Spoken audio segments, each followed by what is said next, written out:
Okay, so hello everyone. Welcome to one of the most informative sessions of NESGEN 23. So, with the global emergence of drone autonomy, this session will explore how to conduct BVLOS operations, the safety risk associated with it, and the various methods for mitigating these risks. We will also focus on how FlytNow, our platform, manages to seamlessly combine the existing drone solutions and provide a comprehensive end-to-end solution for drone operations.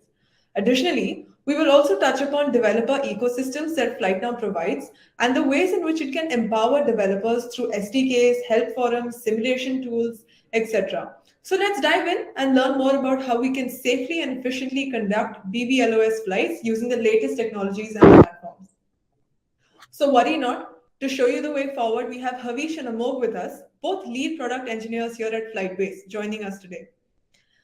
Havish has been around since the beginning of the drone in a box or DIAB solutions, helping develop technology that makes the open DIAB movement possible.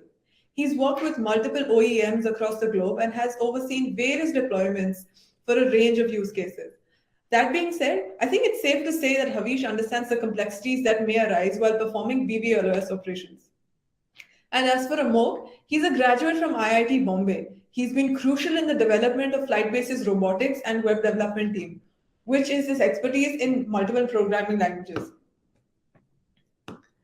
So, okay, before we jump into the session, I need to share a few housekeeping rules. So please type in your questions in the Q&A tab of the session, and it will be answered after the presentation.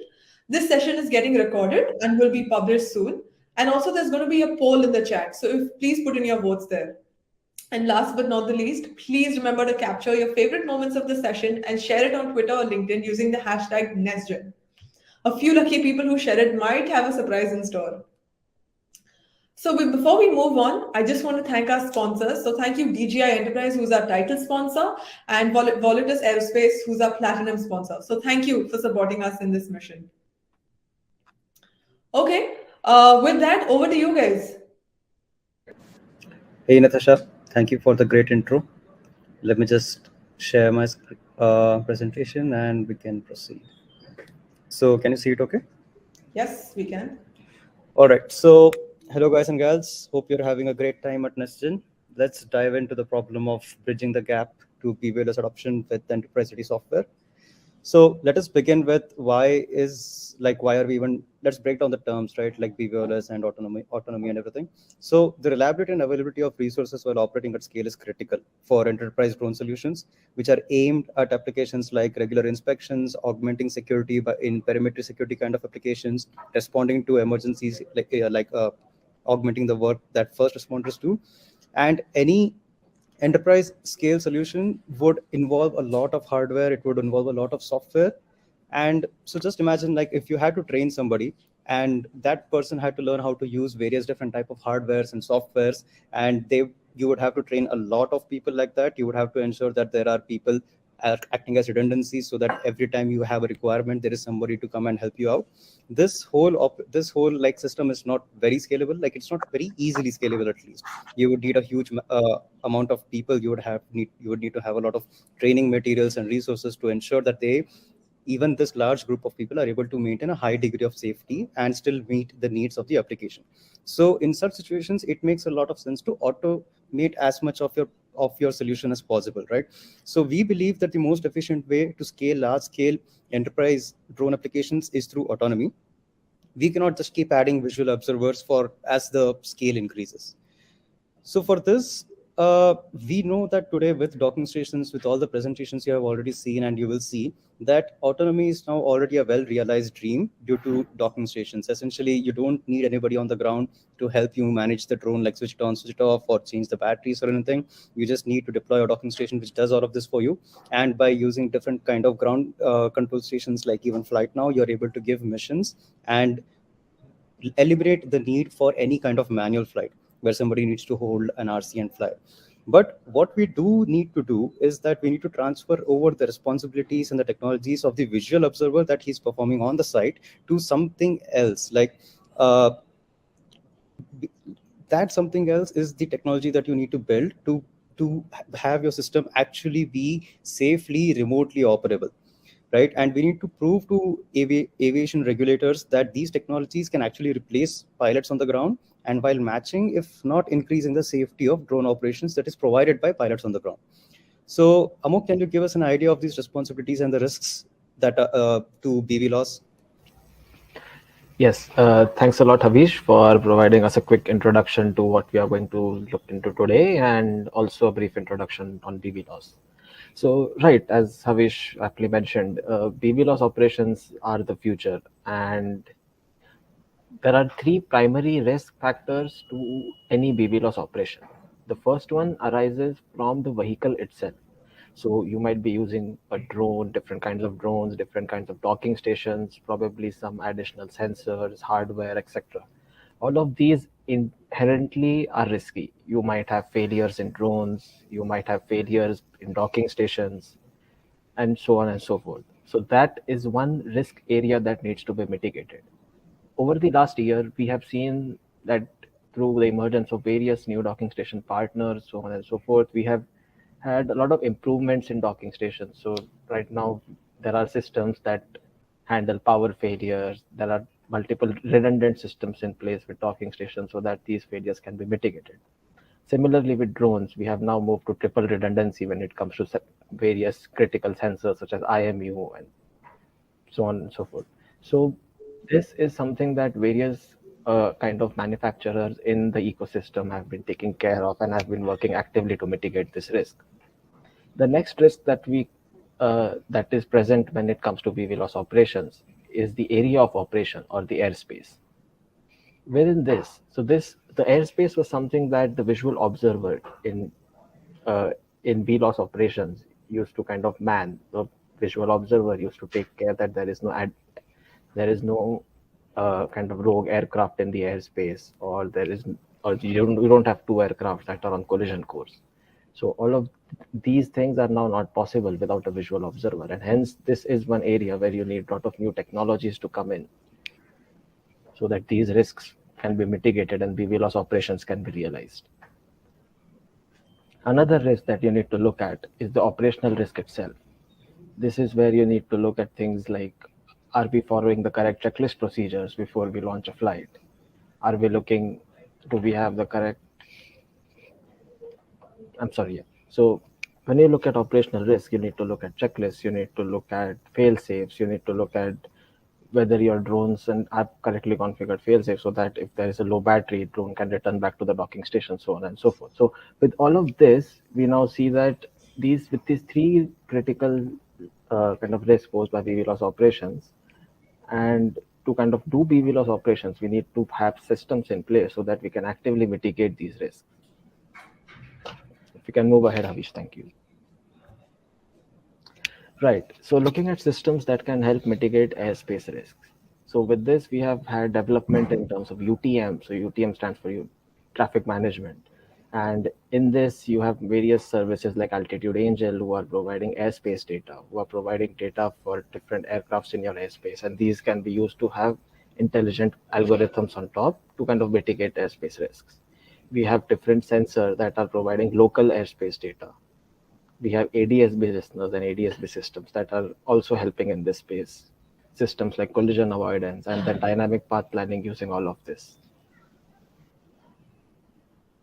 When it comes to operational risks, we are looking at various things such as weather alerts and weather fail-safes. So these things are helping us to make sure that drones are not flying in harsh weather. Customizable checklists to make sure that you are having, so everything that you need to check before keeping and launching a flight is being ensured. C2 link loss fail safes. These are helpful in making sure that if there is an internet disconnection or there's a connectivity loss, the drone is still doing the commanded mission and you are still getting reliable feedback. Alternate landing sites to make sure that if there is any situation or an incident, your drone is able to correctly identify a safe landing spot and land there. This makes sure that there are no large scale incidents that take place during operations. Systems like parachutes, these are last line of defense when it comes to drones. And if there is any sensor failure, anything that goes wrong, you do have a parachute on the drone. So such kind of systems are really important to mitigate operational risks. Now that we have kind of seen what are the key kind of risks when it comes to BVLOS and some technologies that are being used to mitigate them, let's go back to Havish and kind of see why do we need a kind of full scale, full stack solution, and what is this full stack solution going to be comprised of? Right. So uh, I'm guessing that many from our audience right now are people who have used drones, who have used some of the technologies that was mentioned by Amog in some way or format. So, for example, you might have used flight radar, or you might have used some other UTM application to just check on your phone or on your laptop once before you take your drone off and do your mission.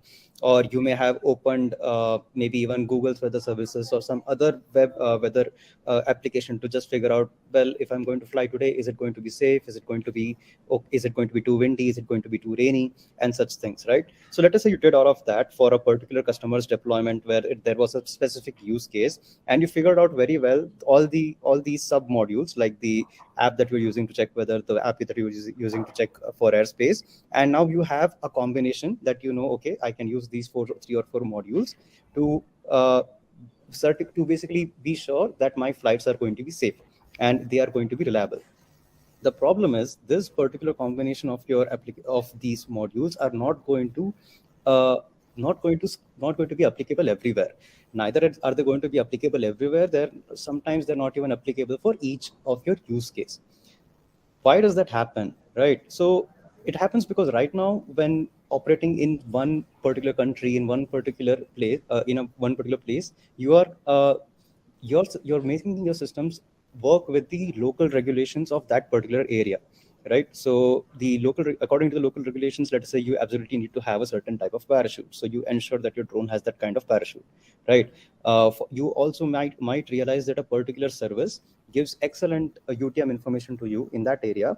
But then let us say you are contacted by a new customer to operate somewhere else. You go there and you try to do the same kind of application, but you suddenly realize that for some reason the UTM solution does not have enough radar, sensors or something, but it does not give you just as accurate enough information in that different geographical area. But some other application does give. Right. Similarly, for weather, we have had experience with customers who claim that one particular weather service works very well for them, while some other customers claim that a different weather service works very well for them. Now, this might be due to sensor density of different weather detecting systems or whatever. But the thing is, the modules that you are using to build up the full stack solution stack is not exact. Is not going to be applicable everywhere. Now let us say if you were to change your application, to initially you were doing something like security, public safety, and now you want to do something like inspection. So when you were doing public safety and security, you needed a payload that had thermals, that had the capacity to carry a thermal camera. It had speakers, it had lights and such. But when you want to go for an inspection application, you need the payload to be a camera which has high quality RGB. It has, again, maybe thermal cameras. And yeah, so the application is also basically changing the stack. Now the problem is, think about managing all of these various modules, right? Every module, it has now its own different dashboard. Every module has a different way of accessing that data. And now you have, let us say, in your hand a checklist, like Amog mentioned, in which you want to check every one of these things before you fly. It's ridiculously difficult to manage. Now imagine just taking all of that information that you have gained and transferring it to 5 different people, and imagine how well are they going to execute the same things, what things they might miss, what things they might not miss, right? So currently we have a ecosystem which provides various individual modules, and they are all designed for specific use cases. What we need to realize next uh, is that, like I said, you have already figured out the full stack combination which to deploy in a particular geography for a particular application. Now, let's talk about the problems. Like I just mentioned a few of them, as to that stack not being scalable, and also with the problems in training that to other people. Now, imagine some of those problems are resolved, but now you have that stack. But in that stack, for some reason, you need to change the type of parachute you use, or maybe you need to change the type of drone you use because of something else. Ideally, what you want to do is just plug out that particular component and bring in some other component, and nothing else has to change.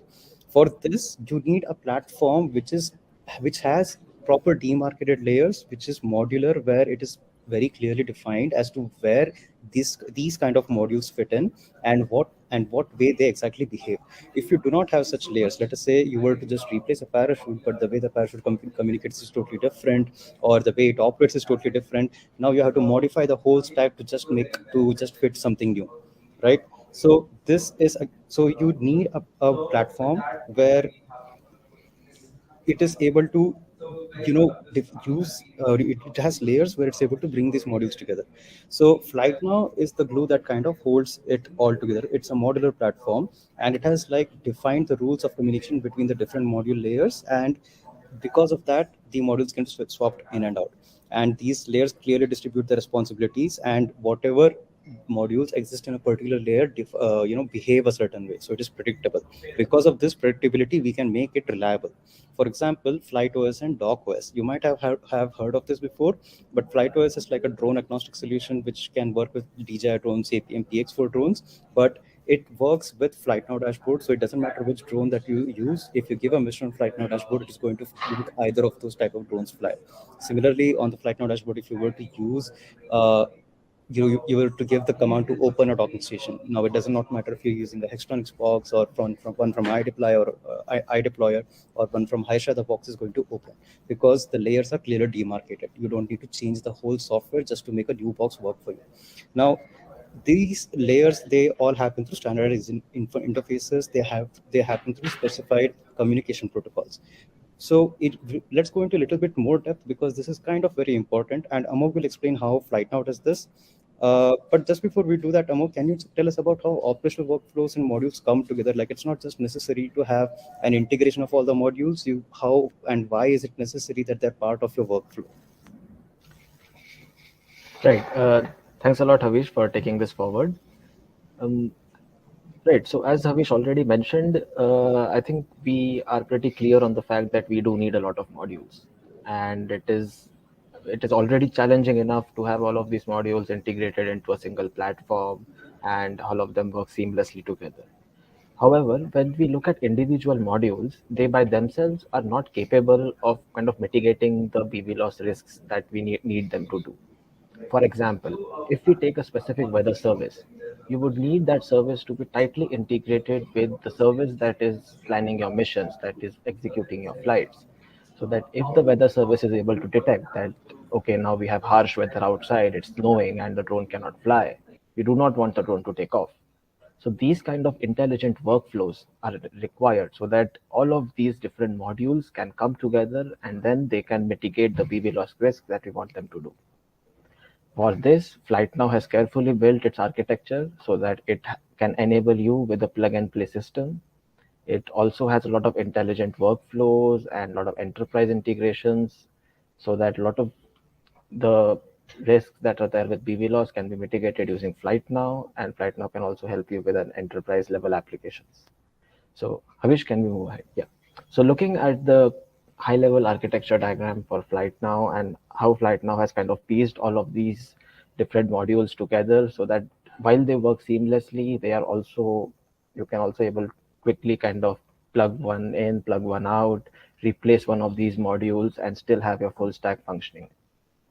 So while we look at this, FlightNow essentially works on the hardware layer. So we have different hardwares, we have drones, docking stations, which make up the DIAB systems. These come with different payloads such as cameras, speakers, spotlights, different kind of grippers, which are used in delivery solutions. Or you might have some kind of gas sensors. So drones might deploy gas sensors for crowd control. And there are a large variety of these payloads along with the DIB system that makes up the hardware layer. On top of this hardware layer sits the entire FlightNow platform. The FlightNow platform communicates with these hardware layers through the integrations, which is through standardized interfaces. As Avish already mentioned, you have FlightOS, DocOS to interact with the drones and the docking station. Similarly, we have separate interfaces that communicate with lot of the modules contributing to BVLOS enablers, such as different UTM providers, such as different ADSB receivers, different weather services. So all of these again interact with the FlightNow platform through standardized interfaces and through fixed communication protocols. So this capability allows FlytNow to kind of plug and play with these different BVLOS enablers, data processing units, as well as drones, docking stations, payloads. You might just replace one of them, put another in, and since all of these are abstracted, they work seamlessly with FlytNow. On top of these layers, FlytNow provides a lot of intelligent workflows, such as fail safes. So FlytNow will have configurable fail-safe so that, let us say, your drone suffers a low battery incident, it is able to quickly return to the docking station. You have pre-flight approvals. So once you kind of integrate, let us say, UTM service, so FlytNow with FlytNow you will be able to automatically file your pre-flight plans and then gain approvals. Avish, can we please return back to the last slide? Thank you. Yeah, with this, you will also have things like configurable checklists and more of such intelligent modules. With this, FlytNow also takes care of being of security and reliability of the entire platform through enterprise-grade authentication, access control, data encryption, and various other things. On top of this, at FlytNow, we have realized that the key power that will come with this platform will come through our developer tools. These developer tools, such as our SDKs, our open APIs, they will make sure they help other developers to come and contribute to the FlytNow platform. And this, right, so now that we have seen a look at this stack and how on top of this you have very vertical specific apps, again built using these developer tools and other enterprise integrations. Now what we'll do is we'll take a quick look at some of the key features in FlytNow that are enabling BVLOS. Yep. Right. So coming to airspace awareness, where we at FlytNow have integrated Altitude Angel as our UTM provider. So with Altitude Angel, you can file pre-flight plans directly through the dashboard with the single click of the button. With sensors such as Cassia G, which are local detect and avoid sensors, you can get warnings when a specific aircraft or a rogue aircraft has come in the vicinity of your airspace. So with these technologies, you are able to kind of very easily demonstrate that you have replaced a visual observer, and now BVLOS can be the very next step in your operation. Next, we will look at a lot of weather services that have been integrated in FlytNow. So with FlytNow also provides you intelligent workflows with weather services in the form of weather fail safes. So these weather services are now integrated into your mission management. So once, let us say, a weather service is able to detect that now you have harsh weather going in, the weather failsafe will automatically trigger, get the drone back if the drone is flying, will not allow the drone to fly if it is still inside the dock. And all of these intelligent workflows now make sure that your operations are safe and you are mitigating risks that are there due to weather. Once we move next, we can see that FlytNow has also integrated with parachutes. So drones that have parachutes integrated on them, you can directly remotely trigger these parachutes from the dashboard. You can monitor your parachutes. You can make sure that your parachute is healthy. Your parachutes are all online and are ready in case there is an incident with the drone. So these kind of integrations with FlytNow and again on FlytNow with different intelligent workflows around these integrations make sure that you are actually running a tight ship, you're running safe operations. Lastly, we will look at two key modules in FlytNow, which are part of the core platform at FlytNow. One of them is the ability to configure no-fly zones. With no-fly zones, users are able to configure their airspace to make sure that drones are not entering at the restricted airspace, and operators are able to comply with local airspace restrictions. So many a times when you fly, you might have seen that there are airspace restrictions around airports. Sometimes airspace restrictions might dynamically come up if there is any specific event that is going to take place, let's say. So with these things and with FlytNow, you have the ability to configure all of these no-fly zones and have dynamic path planning along these no-fly zones. You can also configure geofences on the FlytNow dashboard. With this, you are able to restrict the area in which the drone can fly, make sure that it is always in vicinity of the operational area that you are allowed to fly to. With both of these modules, and you get a complete configurability of your operational area. such things are really key when it comes to ensuring that okay, we are doing an entire safe flight and a safe operation. Thanks. So with this, I think what we'll move to Havish again, and we'll have a look at how FlytNow is adding modules that will bootstrap BVLOS and help with operations getting BVLOS waivers. Right. So one of the most common, you know, thing that we hear when we talk to customers and potential customers as to why have they not already begun with BV loss operations is that it's a kind of a chicken and egg problem, right? So you need to show evidence that all of your operations are safe to get a BV loss waiver, but then most people don't start any operations until they get a BV loss waiver. So then how do you show the evidence, right?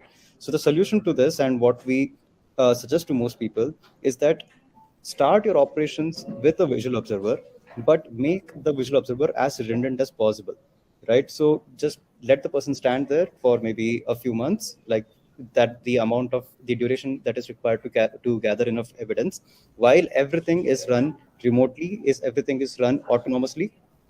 Let the person be on the secondary RC, or the binary RC, the secondary RC, just in case something goes wrong while you do operations. And all of these operations will generate data. They will generate data as to how much you have flown, where you have flown, and this evidence can be used and presented to regulatory authorities to show that yes, our BVLOS operations are safe because for this duration we have had a visual observer, and this is how independently our systems could operate. So along these lines, one of the main things that FlightNow helps with is by generating FlightNow logs and reports. So on these FlightNow logs and reports, we can see things like when was a failsafe triggered, what action was taken when a failsafe was triggered. If manual control is required, then what happened? Then when was manual control taken? What was it used to do? And there's also features like you can play back the path of the whole drone as it goes through its mission. You can also see all the videos and photos it collected, right? So this can coherently give you evidence of how your drone is operating and how did it handle emergency situations. This helps build confidence with BVLOS authorities that yes, their operations are safe, and if they're able to do this much safe operations with the visual observer, it is not going to make so much of a difference if the visual observer is removed from the picture. So that's how you can apply for BVLOS waivers. Uh, Right. So let us talk about, until now we have talked about the reliability of the hardware that we are using, the drones, the docking stations, and we are accounting for things like whether we are accounting for things like other aircrafts in the airspace. Let us now talk about the reliability and security of FlightNow itself.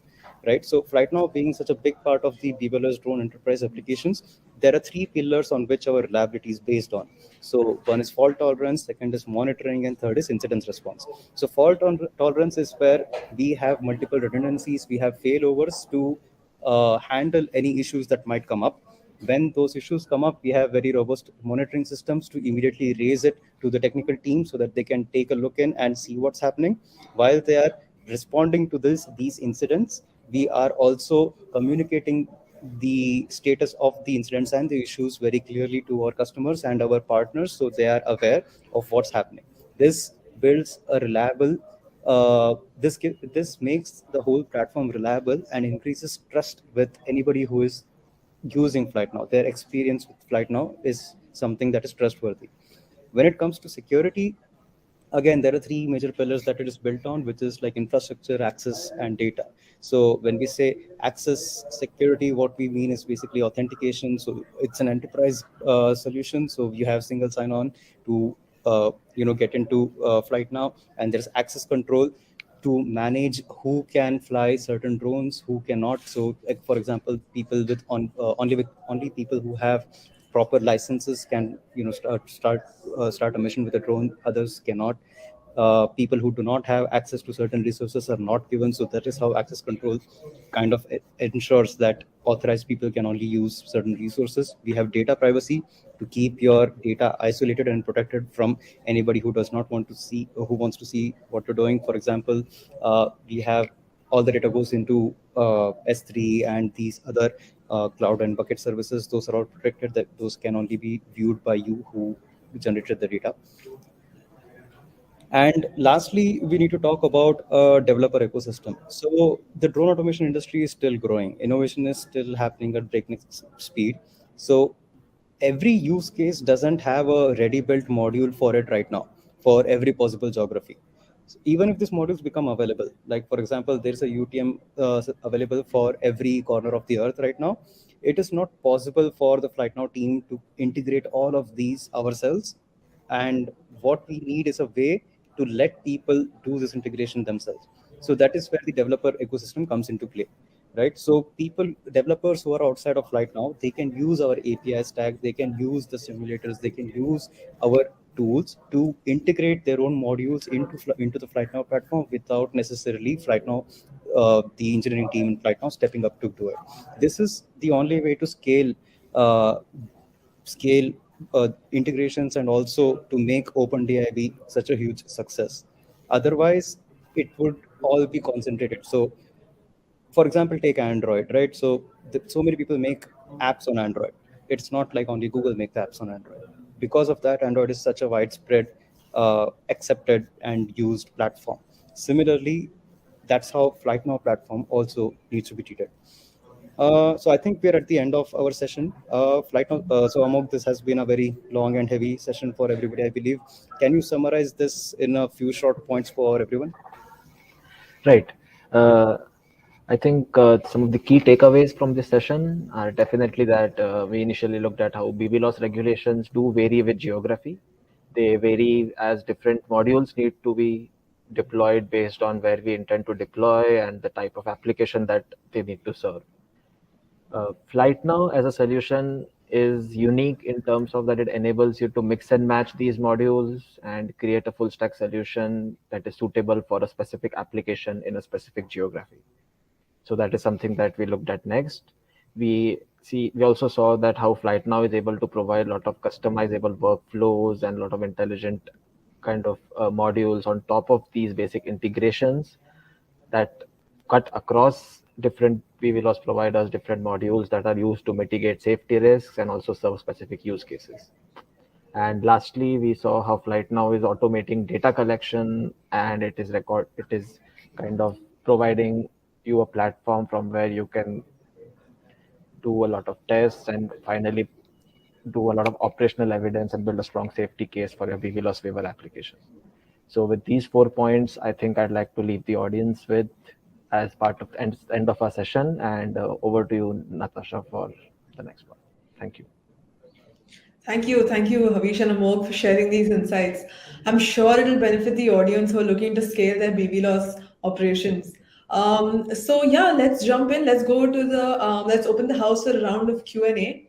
So I see a lot of people have asked questions, so I'm just going to throw them at you. Right. Okay. So Mike Gilly asks, how open of a system is your software solution that you're developing? I heard Amok mention about an open API. Every time a new drone or a new camera or a new sensor type is introduced, it seems like there'll be an onus on a manufacturer of FlightNow. How are you future-proofing this system so that a customer investment in software and drones will be usable for a long period of time? Amok, you want to answer this? Yeah, I'll take this up. So thank you for asking this question. And what we are doing here is through a lot of these uniform interfaces. So for drones, we have our own FlightOS, so which works on top of different industry accepted autopilots at this point, which is PX4, ArduPilot, or the DJI Autopilot. So if you have a custom drone which is either using a PX4 or an Autopilot, or you're using a DJI drone, FlightOS will be able to seamlessly integrate with that, and then it will enable the entire big FlightNow stack on top of it. So, and through all of these interfaces, we are kind of future proofing the platform as well. So let us say tomorrow you have a new type of an autopilot. The only layer that needs to change in the entire flight based stack is the FlightOS layer. So that is how we make sure that the entire setup is modular and that only minor modifications that are needed and the entire stack is now available with the new configuration. Okay, yeah, thanks, Amok. Thank you. All right, there's another question from Amit. Is LiDAR in discussion to scan the surroundings? So, Amit, that's an interesting question, right? So, what we are talking about here is integrating a new sensor, which brings in data like from a LiDAR to FlytNow for some kind of, I'm guessing, post-processing operation where you want to maybe map something, you want to I think lidars are mostly used for mapping. Are you? If you there another application of lidars, I believe, is for collision avoidance and obstacle detection, right? So yes, these kind of technologies can also be integrated to FlytNow. We haven't done it right now, but like Amuk said, we have the interfaces ready where we should be able to bring in the sensor data and also show whatever is required on the dashboard, so that there is complete visibility of the system. Right. Thanks, Savish. All right, another one. Could you please tell us what integrations and features FlightNow offers which can help enable BVLOS operations safely? So, right, as we saw in the session as well, basically what FlightNow offers is some internal features that are very core to the platform, such as geofencing, no-fly zones, and as well as a lot of integrations with different providers, such as providers for UTMs, providers for parachute integrations. You might have different manufacturers who are making sensors for, let's say, detect and avoid systems for the drone. So Flight now is able to integrate with them as well, and through all of these we are able to kind of create a singular platform where you can mitigate all of these BV loss risks and kind of scale up your applications and have large scale BV loss operations for your application. Thanks, Aman. All right, there's another one. David asks, how many users can your live video stream support in a 1:n setup with a stream from the drone and multiple viewers? Also, does your system provide a capability for the users to interact with each other through video call during the live drone session? Avish, you want to take this? Yes, sure. So, uh, the way our system is built is you should be you able to open the FlightNow dashboard on as many devices as you want. So as many people as required should be able to see the video feed and the drone of a video feed of the drone that is currently performing its operation.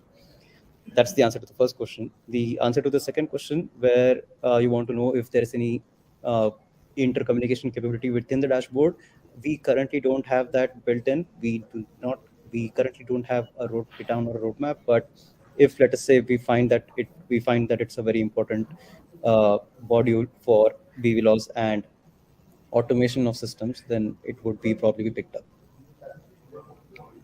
Right, thanks. Okay, I think let's close with one last question. Let me see. Okay, how are runaway drone situations handled? Right. So, runaway drones, I think, is something that is really become something of the past right now. We've not really had much incidents with runaway drones recently, but right, if that is indeed a possibility with, let's say, a specific drone or something, then we would have probably work with the drone manufacturers, work with others in the ecosystem, and then again, as through our integrations, through our plugins, we would have systems in place to make sure that if such a situation even occurs, you might have fail safes to, let's say, kill the motors, have a parachute deployed and retrieve the drone. So these kind of workflows can be built on top, and again through the FlightNow platform and through the open APIs, all of this customizability can be easily done. So you can have So the systems in place. like Amut said, you would have the button to deploy the parachute. The buttons which deploy the parachute automatically kill the motors, so the drone would not move too far from its last position. And if it is actually flying away, it should still be able to deploy the parachute. And like you saw in the presentation with flight logs, where you can actually track the location of the drone in uh, in the logs of the drone, you should also be able to retrieve it, is what we would have to say regarding runaway drones. But yes, it is actually becoming a more rare and rare occurrence these days with the development, with all the new developments in drone technology. Great, great. All right, I think let's wrap up now. Thank you, Havish and Amog, for sharing these insights. a lot. I'm sure this definitely helps us see the path forward to adoption of BVLOS operations. So thank you everybody for joining today. I hope everyone's learned something worthwhile. And right, let's close. Thank you everyone. Thanks a Yes, lot. thanks a Thank you, lot. everyone. Right, Bye. yeah.